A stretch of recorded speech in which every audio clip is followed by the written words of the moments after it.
What's up, Internet? Kevin here with TLD. Just wanted to bring you guys a quick recap of what happened today at Sony's press conference talking about the PS4. Now, we didn't get a whole lot of hard info regarding a lot of the things that a lot of people have been asking about, such as price points, whether or not it's going to have any way of blocking used games, and in fact, we didn't even get to see what the system itself will look like.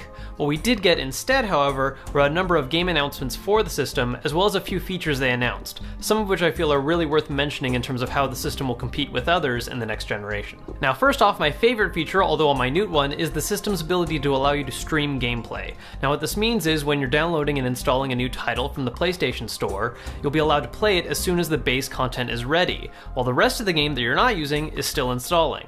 So you're able to play and jump in right away instead of having to wait for a full install like you would right now with the PS3. Next up is the system's ability to perform remote play with the PS Vita, which is a feature that we had on the PS3, but it looks like it's being embraced a lot more thoroughly with the PS4. Not only can the Vita be used as an interface tool, but you'll also be able to perform crossplay with a large number of PlayStation 4 exclusive titles, allowing you to switch between whether using your console or your Vita for games. Now, what's cool about this is that it's not just going to be old titles that got re-released on later systems, but actual new games on the PlayStation 4 with graphics that will be adapted for the Vita. Now, the next two features I want to talk about both have to do with recording and streaming gameplay. The first of which is the system's ability to let you pause, rewind, and then record a segment of gameplay so you can upload it later. On top of this, players are also given the ability to, at the touch of a button, actively stream gameplay to their PlayStation friends, who will then also be able to commentate in response, which may or may not be a good thing depending on who your friends are. Now, one last feature they kind of glanced over and that I feel is a bit of a mixed bag is the system's ability to pre-install games that it'll think that you'll like.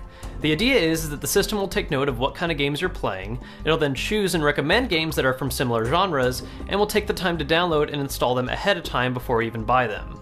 That way, if you do decide to buy the game, it's ready to go right away, you don't have to wait at all. Now, while suggesting games is a great idea and a good way to help players find things they'll like, what's really weird about this is that the system's basically going to randomly decide to eat up your bandwidth, or just fill your hard drive with a lot of junk data you'll never use, especially if you don't even choose to buy any of those games. And hopefully this will be a feature that is not automatically activated when you purchase it, or at least gives you the option to turn it off immediately. Well, that's just the gist of what we heard today. There's still a whole lot of unknowns we're dealing with, and hopefully a lot of that will be clarified at this coming E3. Especially considering the fact that Sony has placed a current release date for the system at this coming holiday season. Well, that was just a quick recap of what we saw at the conference today. If you guys enjoyed this vid, go ahead and like it, as is the easiest way to help out the channel, and we always appreciate it. If you have yet to do so, make sure to subscribe to stay up to date on all of our latest videos, such as my unboxing of the Metal Gear Rising Revengeance Collector's Edition, as well as follow me on Twitter at TLD_Kevin. As always, I'm Kevin for TLD, thank you guys so much for watching, and I'll see you guys next time.